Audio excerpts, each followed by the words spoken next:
এই মহিলাটা প্রতিদিন রাতে তার বাক্স থেকে একটা মাটির বোতল বের করত।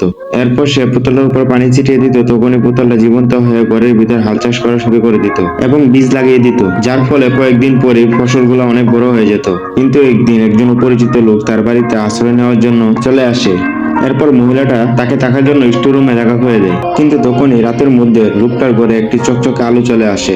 তখন লোকটা দরজার ফুটো দিয়ে উঁকি মেরে দেখতে পায় সেই মহিলাটা ভয়ঙ্কর এক উপায়ে গমের আটা বানাচ্ছে। পরের দিন সকালে সেই আটা দিয়ে তৈরি করা রুটিগুলো তাকে খেতে দেয়, কিন্তু লোকটা রুটিগুলো খেতে না করে দেয়। এরপর সেখান থেকে চলে যায়। তখন লোকটা সেই মহিলাটাকে সন্দেহ করা শুরু করতে থাকে। এরপর সে দেওয়ালের উপরে উঠে লুকিয়ে লুকিয়ে সেই মহিলাটাকে দেখতে থাকে। তখন সে দেখতে পায় যখনই মানুষেরা সেই রুটিগুলো খায় তখনই তারা গাধাতে পরিণত হয়, যা দেখে মহিলাটা হাসতে থাকে। তখন লোকটা সিদ্ধান্ত নেয় সেই মহিলাটাকে ভয়ঙ্কর একটা শাস্তি দিবে। তাই সে পরের দিন রাত্রে সেই মহিলার কাছে আবার আশ্রয় চাইতে শুরু করে।